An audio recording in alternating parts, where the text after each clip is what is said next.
The laughter started before he even reached the microphone. A short, stocky man in his late 60s shuffled onto the stage at the Naval Academy auditorium, wearing khaki pants that were slightly too big and a plain button-down shirt that had seen better days. His gait was uneven, favoring his left leg, and his weathered face bore the deep lines of someone who had spent decades under harsh suns. "This is who they got us?" a cadet whispered loudly enough for half the auditorium to hear. "My grandpa dresses better than this guy." More snickers rippled through the rows of crisp white uniforms. The man at the podium cleared his throat, adjusted the microphone with hands that trembled slightly, and looked out at the sea of young, skeptical faces. "If you believe that judgment should wait until you know someone's story, type respect in the comments below." His name was James Sullivan, though the introduction from the Academy's commandant had been brief and unremarkable. A guest speaker with military experience who wants to share some thoughts with you today. No rank mentioned, no service record highlighted. Just a man who had called the commandant personally and asked if he could speak to the cadets, particularly to Class 2 Alpha, the group of second-year students preparing for their advanced tactical training. James had not worn a uniform in over 20 years. He had no medals pinned to his chest, no ribbons displaying his service. He looked like someone's father who had gotten lost on his way to a parent-teacher conference. But beneath that unremarkable exterior lived a history written in scar tissue and classified operations, a legacy that had saved lives in ways these young cadets could not yet comprehend. The auditorium held 400 cadets, all of them products of rigorous selection, all of them certain they were the best of the best. They had survived plebe summer, excelled in their studies, and were now being groomed for leadership in the fleet. They were young, sharp, and utterly convinced of their own competence. To them, this shuffling old man represented everything they were not: slow, uncertain, ordinary. One cadet in the third row was openly checking his phone. Another yawned dramatically. A female cadet near the back whispered to her companion, "Is this a joke? What is he going to teach us? How to file for Social Security?" The companion stifled a laugh. James saw it all. He had expected nothing less. Pride and ignorance, he had learned long ago, were the twin pillars of youth.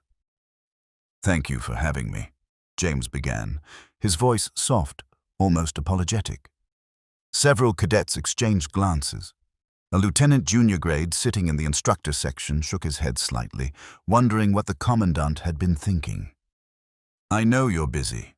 I know you have classes, training, obligations, so I'll try to be brief."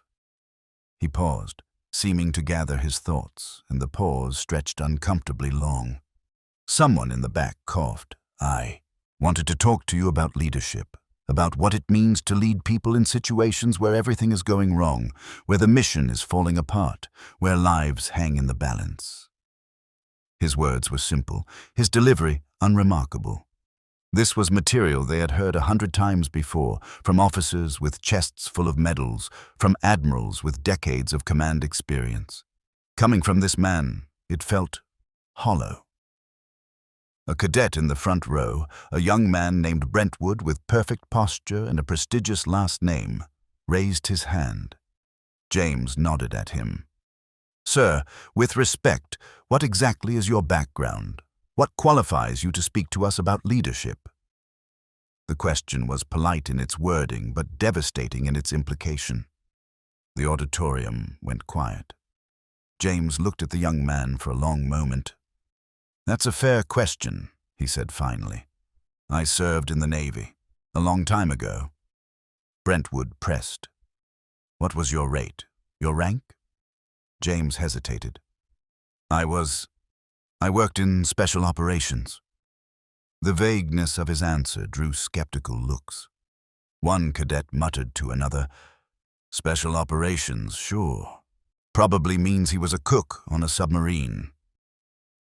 It was at that moment that the door at the back of the auditorium opened with a sharp bang that echoed through the space. Every head turned.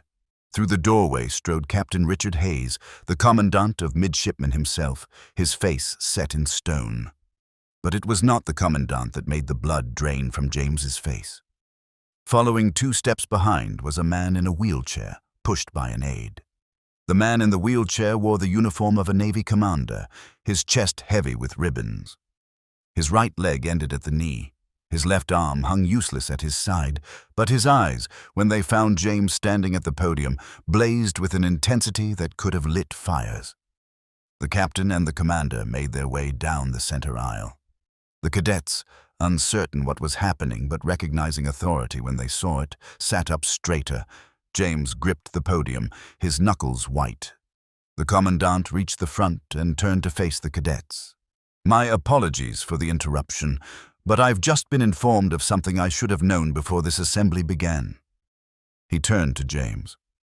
"Mr. Sullivan, or should I say Master Chief Sullivan, I owe you an apology. When you called and asked to speak to our cadets, you told me you were a veteran who wanted to share some thoughts.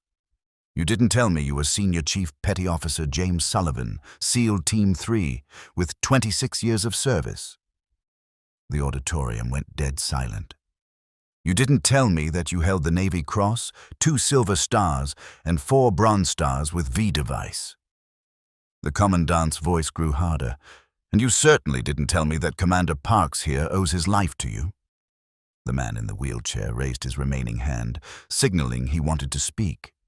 The aide wheeled him forward, right up to the stage. When he spoke, his voice carried the rough edge of a man who had screamed orders under fire.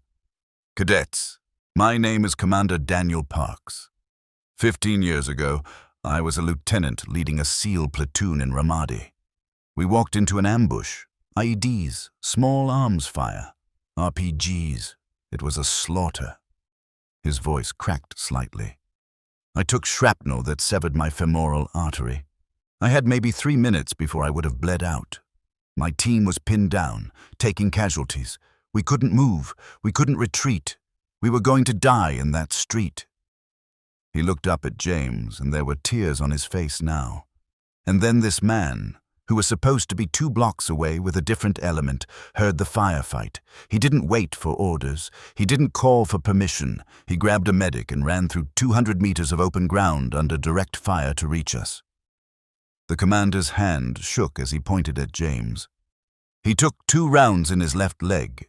You can see him favoring it still. 1 round grazed his neck, missed his carotid by centimeters. He reached me, applied a tourniquet with 1 hand, while returning fire with the other.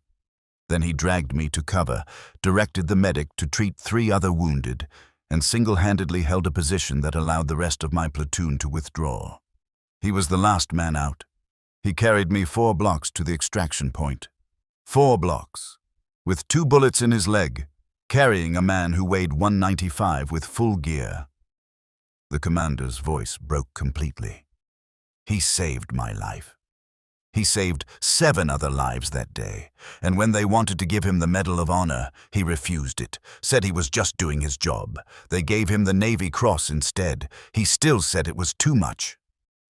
The cadets sat frozen, their earlier smugness evaporated like water on hot steel. Brentwood, who had questioned James's credentials, looked like he wanted to melt into his seat. James stood at the podium, his jaw tight, his eyes fixed on some point in the distance. "Master Chief," the commandant said, his voice formal now, "would you show them?" James hesitated. Then slowly, he reached up and unbuttoned his collar, pulling it aside. The scar on his neck was vivid, a thick, ropey line that ran from just below his jaw almost to his collarbone. He turned slightly, and they could see it curved around toward his spine. 2 millimeters to the left, he said quietly, and I wouldn't be here. Then he bent down, with obvious difficulty, and rolled up his left pant leg. The scars there were horrific, a lattice of surgical repairs and bullet wounds that had left the skin twisted and discolored. "These are from that day in Ramadi," he said, "but I have others." He unbuttoned his shirt cuff and rolled up his sleeve.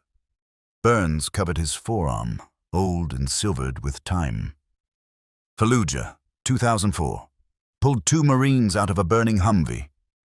The other arm, more scars, these looking like stab wounds. Afghanistan, 2008. Close quarters battle in a compound.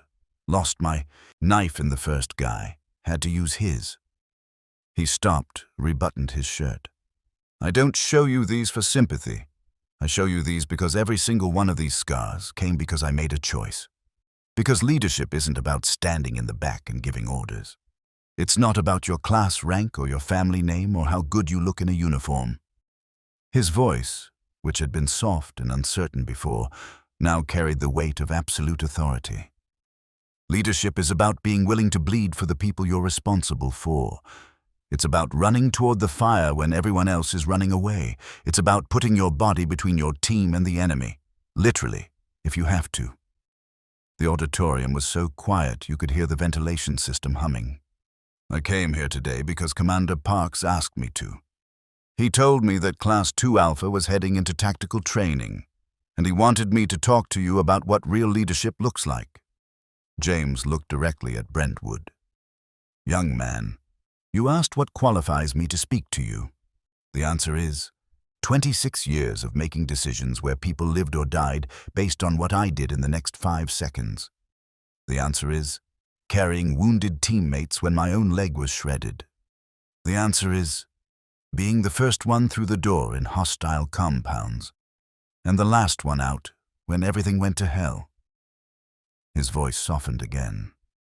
But more than that, the answer is, I've made every mistake you're going to make.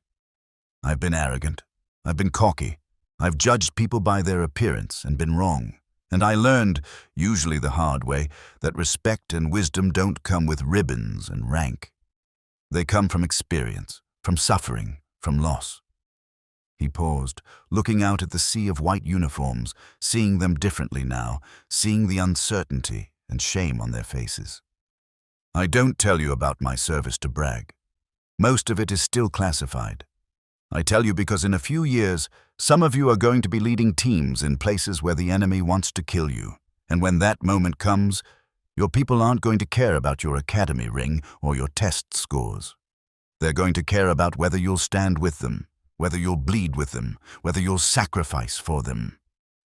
Commander Parks wheeled himself closer to the stage. Show them the rest, Jimmy. Show them why you limp. James shook his head. Dan, that's not. Show them, the commander insisted. James sighed, then pulled up his pant leg higher. Where the knee should have been was a complex assembly of surgical hardware. Lost most of the cartilage in both knees. They replaced what they could. Every step hurts. Has for 15 years. Why didn't you retire earlier? A female cadet asked, her voice small. Because my team needed me, James said simply. Because young SEALs needed training. Because there was still work to do. You don't quit because it hurts. You quit when the mission is complete. The commandant stepped forward again. Cadets, I scheduled this assembly thinking we were getting a nice talk from a retired veteran. Instead, you've been given a gift. You've been addressed by a genuine American hero. A man who has more operational Spearmar experience than everyone in this room combined. And you disrespected him. You mocked him. You judged him based on his appearance and his age. The commandant's voice was hard as steel. Let this be a lesson you carry for the rest of your careers. Never, ever assume you know someone's story. Never dismiss someone because they don't fit your image of what a warrior looks like. The most dangerous people I've ever met didn't look dangerous. They looked like your neighbor, your teacher, your grandfather. James cleared his throat. If I may, sir. The commandant nodded. James looked out at the cadets. I don't want you punished for being young and stupid. I was young and stupid once too. But I want you to remember this feeling, this shame you're feeling right now, this regret. Bottle it. Save it. And the next time you're tempted to judge someone, to dismiss them, to think you're better than them because you're younger or stronger or more educated, remember this moment. Remember that the man shuffling across the stage might be the man who saved your life, or your father's life, or your country. He He smiled, a sad, knowing smile. "You're going to be fine officers. You're going to do great things. But first, you have to learn humility. And sometimes, the only way to learn that is to be humbled." The commandant called the room to attention. "All personnel, hand salute." 400 hands snapped up in unison. James, surprised, instinctively returned the salute, his hands sharp and precise despite his age, the muscle memory of decades taking over. The salute held for a long moment, and in that moment, something shifted in that auditorium. Pride gave way to respect. Arrogance dissolved into understanding. These young men and women, who had entered the hall thinking they were the elite, left knowing they still had everything to learn. After the cadets were dismissed, many of them lined up to apologize personally to James, to shake his hand, to thank him for his service. Brentwood was first in line, his eyes red, his voice choked. "Master Chief, I was completely out of line. I'm sorry." James gripped his hand firmly. "Apology accepted. Now go be better than me. Be the leader I wish I'd been at your age." Commander Parks and James sat together afterward in the commandant's office, drinking coffee, reminiscing about operations they still couldn't fully discuss.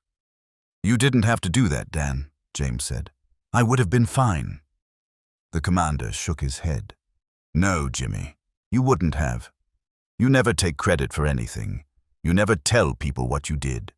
Someone needed to tell them. Someone needed to make them understand." James looked at his old friend, his brother-in-arms, and nodded slowly. Outside, the Academy continued its eternal rhythm, shaping the next generation of naval officers. But for the cadets of Class 2 Alpha, everything had changed. They had learned in one brutal hour that heroism doesn't announce itself, that warriors can look like ordinary men, and that respect must be given freely before it is earned.